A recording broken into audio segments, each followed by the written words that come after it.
تعالى عنه أن النبي صلى الله عليه وسلم قال: إياكم والحسد فإن الحسد يأكل الحسنات كما تأكل النار الحطب. رواه أبو داود أو كما قال عليه الصلاة والسلام. محترم سامعین، پچھلے ہفتے اسی موضوع کو لے کر گفتگو کی گئی تھی۔ حسد کی حقیقت اور حیثیت کو آپ کے سامنے بیان کیا گیا تھا، اور اس کی مذمت کہ اللہ کے نبی صلی اللہ علیہ وسلم اس کے بارے میں کیا فرما رہے ہیں۔ حسد کی حقیقت جو کہ پچھلے ہفتے بیان کی گئی کہ کوئی انسان آپ سے بڑھ رہا ہے تو آپ کو یہ چیز بہت ناگوار گزرے، آپ کسی کی خوشی کو دیکھ نہ سکیں، یہی حسد ہے، یہی جلن ہے کہ ایک چوراہے پہ ایک دکان ہے، اب دوسرا شخص اسی جگہ اسی چیز کی دکان کر لیتا ہے تو آپ کے دل کے اندر یہ بات آنی شروع ہو جاتی ہے کہ اب میری دکان نہیں چلے گی، اس لیے اس کی دکان کو ہٹانے کے لیے آپ تدبیریں کرنا شروع کر دیتے ہیں۔ گھر گھر میں حسد کی بیماری، مدرسے میں حسد کی بیماری، دکاندار میں حسد کی بیماری، ہر ایک کے اندر دل کے کسی نہ کسی خانے میں حسد کی بیماری پیدا ہو ہی جاتی ہے۔ اب دیکھا محلے میں کہ ایک گھر ایسا ہے جس کے گھر کے اندر پیار و محبت سے لوگ رہ رہے ہیں، خوشی کے ساتھ اور سکون والی زندگی گزار رہے ہیں، تو اب آپ کو ان کا سکون آپ سے دیکھا نہیں جاتا، اس لیے آپ کہیں نہ کہیں کوئی ایک ایسا شوشہ نکالنا شروع کر دیتے ہیں۔ کبھی ان کے درمیان میں لڑائی جھگڑے کی تدبیریں آپ کرنا شروع کر دیتے ہیں، کبھی ان کی اس دولت کو چھیننے کی تدبیریں آپ شروع کر دیتے ہیں، ان کی غیبتیں، برائیاں، ادھر کی بات ادھر کرنا شروع ہو جاتی ہیں، صرف اور صرف اسی حسد کی وجہ سے اور جلن کی وجہ سے۔ تو پتہ یہ چلا کہ حسد کے کئی اسباب ہیں، ان اسباب میں سے ایک سبب یہ بھی ہے کہ دنیا کی محبت ہمارے دلوں کے اندر ہے، اس لیے ہم یہ چاہتے ہیں کہ کوئی ہم سے آگے نہ بڑھنے پائے۔ ہر ایک کی یہ خواہش ہوتی ہے کہ دنیاوی اعتبار سے لوگوں کے اندر اس کی ایک عزت رہے، لوگوں کے اندر اس کا احترام رہے۔ ہر انسان چاہتا ہے کہ اس کے محلے کے لوگ آئیں اس سے مشورہ لینے کے لیے، ہر انسان کی یہ خواہش ہوتی ہے کہ اس کی دولت، اس کا گھر اچھا بن جائے، اس کی گاڑی، اچھی گاڑی اس کو میسر ہو جائے۔ ہر انسان کی یہ فطری خواہش ہوتی ہے۔ اسی خواہش کا نتیجہ یہ ہوتا ہے کہ اگر کوئی کسی کا دیکھ لیتے ہیں اس کا گھر آپ سے اچھا بن گیا ہے، اس کے پاس آپ سے اچھی گاڑی آ گئی ہے، اس سے بہتر آپ سے بہتر اس کے پاس تمام چیزیں مہیا ہو گئی ہیں، تو یہی چیزیں آپ دیکھ نہیں پاتے ہیں، جس کی وجہ سے آپ کے دل کے اندر حسد جیسی بیماری پیدا ہونی شروع ہو جاتی ہے۔ اور یہ حسد کا معاملہ صرف دل تک نہیں رہتا، اگر دل تک رہے تب تو چل جائے گا، آپ کا دل کے اندر اس کے بارے میں حسد ہے، آپ کسی کے بارے میں جلن رکھتے ہیں، تو یہ آپ کا خود کا نقصان ہے، لیکن آپ اس کے در پہ بھی ہو جاتے ہیں۔ کبھی اس کے قتل کی سازشیں شروع ہو جاتی ہیں کہ جب دنیا کے اندر یہ انسان نہیں رہے گا تو لوگ پھر ہماری ہی عزت کریں گے، اب جب یہ انسان رہے گا تو لوگ اس کے سامنے ہماری وہ عزت نہیں کر پائیں گے، اس لیے جب یہ نظروں سے غائب ہو جائے گا، جب یہ انسان ختم ہو جائے گا تو لوگ بھی مشورہ کرنے ہمارے ہی پاس آئیں گے، ہمارا ہی نام زندہ رہے گا۔ جب یہ انسان نہیں رہے گا تو اس کی دولتیں بھی ختم ہو جائیں گی، لوگوں کے درمیان ہمارا ہی چرچا ہوگا، لوگوں کے درمیان ہماری ہی شہرت ہوگی۔ یہی ساری خرابیاں جو پیدا ہوتی ہیں انسان کے اندر، وہ صرف اور صرف حسد کی وجہ سے، اور حسد یہ پیدا ہوتا ہے دنیا کی محبت کی وجہ سے۔ ہمارے دلوں کے اندر دنیا کی محبت آئی، ہم نے سوچا کہ ہم سے کوئی آگے نہ بڑھے، میرے دل کے اندر اندر جلن پیدا ہونی شروع ہو گئی اور اس نعمت کو، اس دولت کو چھیننے کی ہم ہر طرح کی تدبیریں شروع کر دیتے ہیں۔ اسی طریقے سے حسد کے اسباب میں سے ایک سبب یہ بھی ہے، بعض مرتبہ کسی انسان سے دشمنی ہوتی ہے، کسی دوسری معاملے کے اندر دشمنی ہوتی ہے، لیکن اب جب دیکھتے ہیں کہ لوگ اس کی عزت کر رہے ہیں، اس کے پاس اللہ نے ساری کی ساری نعمتیں دے رکھی ہے، تو ہمارے دل کے اندر جلن پیدا ہونا شروع ہو جاتا ہے۔ اس لیے مسلمانوں، اللہ کے اوپر آپ توکل رکھیں، بھروسہ رکھیں کہ آج اللہ نے اگر اس کو نعمت سے نوازا ہے، آج اللہ نے اگر اس کو دولت سے نوازا ہے، تو آپ کو بھی وہ اللہ دے سکتا ہے، چونکہ یہ اللہ کی تقسیم ہے، اللہ کی تقسیم ہے۔ اللہ کسی کو زیادہ مال دیتا ہے، اللہ کسی کو غریب رکھ کر بھی آزمائش کرتا ہے، اللہ کسی کو علم زیادہ دیتا ہے، کسی کو کم دیتا ہے، یہ اس کو آزماتا ہے۔ اور چونکہ اللہ کے ہر کام کے اندر کوئی نہ کوئی مصلحت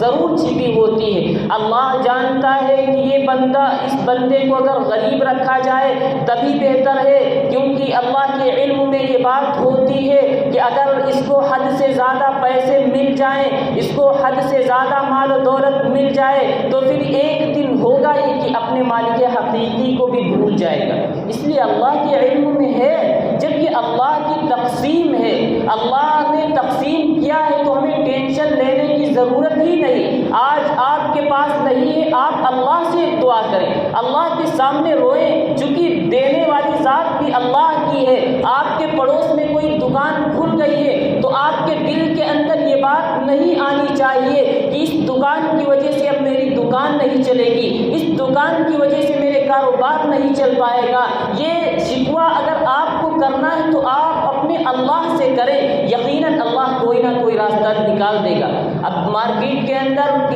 ایک طرح کی نہ جانے کتنی دکانیں ہوتی ہیں، لیکن کیا کسی دکان کے کھلنے کی وجہ سے اس جو پرانی دکان ہوتی ہے اس کا کاروبار بند ہوتا؟ نہیں بند ہوتا۔ اللہ نے تقسیم کر دیا ہے کہ تمہیں پورے دن میں اتنی کمائی کرنی ہے، تمہیں پورے دن میں اتنی کمائی کرنی ہے۔ وہ کمائی، وہ پیسے آپ کو اللہ ضرور دلوائے گا، چاہے کہیں سے بھی دلوائے۔ جب پتہ ہے کہ اللہ سب چیز دینے والا ہے، اللہ ہی کے قبضہ قدرت میں ہے، تو آپ خالی فضول والا ٹینشن لیتے ہیں، اپنے اندر بھی بیماریاں پیدا کرتے ہیں۔ آپ پورا دن اسی ٹینشن میں لگے رہیں گے، آپ کو کسی چیز کے اندر بھی آپ آگے بڑھ نہیں پائیں گے، بس اسی ٹینشن میں صبح سے لے کر شام تک آپ کو وہی ٹینشن سوار رہتا ہے کہ کیا کیا جائے، وہ دکان کھل گئی ہے، اب تو میری دکان چلے گی نہیں۔ یاد رکھیے، اس حسد سے صرف اور صرف ہمارا اور اپنا ہی نقصان ہے، اس سامنے والے کا ذرہ برابر نقصان نہیں ہوتا ہے۔ اس لیے مسلمانوں، اگر دل کے اندر حسد جیسی سنگین بیماری ہے، اور یقیناً ہوتی ہے، آج ہمارے معاشرے کے اندر اکثر لوگوں کا یہی حال ہے، دل کے کہیں نہ کہیں کسی نہ کسی خانے میں حسد کی بو ضرور آ رہی ہوتی ہے۔ صرف جاہلوں کی بات نہیں، ان پڑھوں کی بات نہیں، بلکہ علماء کے اندر بھی یہ چیز پائی جاتی ہے۔ ایک عالم دوسرے عالم کو بڑھتا ہوا دیکھنا پسند نہیں کرتا۔ کسی مدرسے کے اندر ایک عالم پہلے سے ہوتا ہے، کوئی دوسرا آ جاتا ہے، تو اس دوسرے کی اگر لوگ عزت کرتے ہیں تو یہ پرانا جو عالم ہے، پہلے سے پڑھا رہا ہے، اس کے دل کے اندر یہ کھٹک پیدا ہونی شروع ہو جاتی ہے کہ اب لوگ تو ہمارا نام بھول جائیں گے، لوگ تو ہماری عزت کرنا چھوڑ دیں گے۔ اس لیے کوئی ایسی تدبیر نکالی جائے کہ اس کو نکالنے کی سازش کی جائے اور اس کو مدرسے سے نکلوا دیا جائے۔ یہ ہر ایک کے اندر بیماریاں پائی جا رہی ہیں۔ بھائی کے اندر حسد ہے، ایک بھائی کا مکان اچھا بن گیا ہے، ایک بھائی کا کاروبار اچھا چل رہا ہے، یہ دوسرا بھائی جس کا کاروبار اچھا نہیں چل رہا ہے، یہ اللہ سے نہیں دعا کرتا، اپنے اللہ سے رابطہ نہیں جوڑتا، بلکہ یہ اپنے دل کے اندر اس بیماری کو جنم دے دیتا ہے، جس کی وجہ سے طرح طرح کی بیماریاں پیدا ہونی شروع ہو جاتی ہیں۔ غیبت بھی کرنے لگتا ہے حسد، اور اسی طریقے سے جلن بھی رکھنے لگتا ہے، چغلخوری بھی کرنے لگتا ہے، بہت ساری بیماریاں پیدا ہو جاتی ہیں صرف اور صرف حسد کی وجہ سے۔ اگر ہم اپنے دل کو پاک اور صاف کر لیں اپنے بھائی کے سلسلے میں، تو نہ تو ہم اس کی غیبت کریں گے، نہ تو ہم اس کی چغل خوری کریں گے، نہ تو ہم اس کے اندر کوئی عیب جوئی کریں گے، یعنی عیب کو تلاش بھی نہیں کریں گے، بس شرط یہ ہے کہ ہمارا دل بالکل صاف اور پاک ہو جائے۔ یاد رکھیے یہ حسد کی بیماری اتنی خطرناک بیماری ہے کہ دنیا کے اندر بلکہ آسمان کے اوپر جو سب سے پہلا گناہ کیا گیا ہے وہ بھی حسد ہی کی شکل میں تھا۔ حضرت آدم علیہ السلام کو اللہ نے جب پیدا فرمایا، تمام فرشتوں کو حکم دیا کہ آدم کو سجدہ کرو، اس میں ابلیس بھی تھا۔ اس نے کہا، اس کے دل کے اندر ایک تکبر پیدا ہوا اور حسد ہونے لگا کہ میں تو اس سے بہتر ہوں۔ قرآن کریم کے الفاظ ہیں، قال انا خیر منہ خلقتنی من نار وخلقته من طین، کہ مجھے تو آگ سے پیدا کیا گیا ہے اور اس کو مٹی سے پیدا کیا گیا ہے، میرا درجہ تو اس سے بڑھا ہوا ہے اور مجھے حکم دیا جا رہا کہ میں آدم کو سجدہ کروں۔ بس اس کے دل کے اندر حسد کی بیماری پیدا ہوئی۔ اس حسد کا نتیجہ یہ ہوا، اللہ نے قیامت تک کے لیے بلکہ ہمیشہ کے لیے اس کو لعنتی بنا دیا، دنیا کے اندر بھیج دیا اور لعنت لوگ بھیجتے رہیں گے۔ اس لیے جو حسد کرتے ہیں، اپنے دل کے اندر جلن رکھتے ہیں، گویا کہ وہ اس شیطان کے ابلیس کے نقش قدم پر چل رہے ہیں۔ شیطان نے بھی بہت تدبیریں کی، اب جب اس کو نکال دیا گیا، لعنتی قرار دے دیا گیا، اس نے اللہ سے وعدہ کر لیا تھا کہ میں ضرور آپ کے بندوں کو بہکاؤں گا اور جنت والے اعمال کرنے سے ان کو ضرور روک دوں گا۔ یہی وجہ ہے آدم علیہ السلام جنت کے اندر پہنچ جاتے ہیں، اب وہاں پہ ان کو بہکانا شروع کیا، کہا کہ اس پھل کو کھا لو۔ شیطان حضرت آدم علیہ السلام بھی ان کے بہکائے میں آ جاتے ہیں، جس کا نتیجہ یہ ہوا اللہ نے آدم علیہ السلام کو جنت سے دنیا کے اندر بھیج دیا۔ یہ کس کے نتیجے میں ہوا؟ صرف اور صرف حسد کے نتیجے میں ہوا۔ اس لیے مسلمانوں، ہم حسد جیسی سنگین بیماری سے اپنے معاشرے کو پاک اور صاف کر لیں تو یقین مانیے کہ پھر ہمارے معاشرے کے اندر بھی لوگوں کے دلوں کے اندر بھی اس طرح محبت ہوگی، لوگ بھی دیکھیں گے، غیر بھی دیکھ کر رشک کریں گے کہ مسلمانوں کے دلوں کے اندر کتنی محبت ہے۔ لیکن آج ہم سب فرقوں میں بٹے جا رہے ہیں، کوئی کسی کو ماننے کو تیار ہی نہیں ہے، ہر ایک اپنے کو اونچا دکھانے کی پلان میں لگا ہوا ہے، ہر ایک اپنے کو اونچا دکھانا پسند کرتا ہے۔ یہی وجہ ہے کوئی اس سے آگے بڑھتا ہے تو اس کو یہ چیز پسند ہی نہیں آتی ہے۔ یہ سب حسد کی وجہ سے ہو رہا ہے۔ اس لیے مسلمانوں، ہم اپنے دلوں کو پاک اور صاف کر لیں، انشاءاللہ میری دنیا بھی بن جائے گی اور آخرت بھی بن جائے گی۔ اسی طریقے سے یہ گناہ تو سب سے پہلا جو گناہ ہوا آسمان کے اوپر ہوا، اسی طریقے سے زمین کے اندر بھی سب سے پہلا جو گناہ ہوا ہے وہ حسد ہی کی شکل میں تھا۔ آدم علیہ السلام کے جو دو بیٹے تھے، قابیل اور حابیل، اب قابیل دونوں نے قربانی پیش کی، قربانی ان میں سے ایک کی قبول ہو گئی، حابیل کی قربانی کو اللہ نے قبول کر لیا۔ اب یہ جو قابیل تھا، اس کے دل کے اندر جلن پیدا ہونا شروع ہو گیا کہ اللہ نے اس کی قربانی کو قبول کر لیا، گویا کہ یہ اللہ کا قریبی بندہ بن رہا ہے، اس لیے کہا کہ میں تو اب اس کو قتل کر دوں گا۔ حسد کے نتیجے میں اس کو قتل کر دیا۔ آج قیامت تک جتنے قتل ہوتے رہیں گے، سارے کے سارے گناہ سب سے پہلے قابیل کے نام اعمال میں جاتے رہیں گے۔ تو حسد کا نتیجہ کیا ہوا؟ قتل ہوا۔ اسی طریقے سے یہ سب قرآن کریم کے اندر جو واقعات مذکور ہیں وہ بیان کر رہے ہیں۔ اسی طریقے سے حضرت یوسف علیہ السلام کا واقعہ دیکھیے کہ یوسف کے 11 اور بھائی تھے۔ اب یعقوب علیہ السلام جو ان کے والد محترم تھے، حضرت یوسف سے بہت زیادہ محبت کرنے لگے، ان کے حسن و جمال کی وجہ سے، ان کے شریفانہ انداز کی وجہ سے۔ اب جو دوسرے بھائی لوگ تھے ان کے دلوں کے اندر حسد پیدا ہونے لگا کہ یوسف تو ابھی چھوٹا ہے اور ہم لوگ تو ابا کا ساتھ بھی دیتے ہیں، لیکن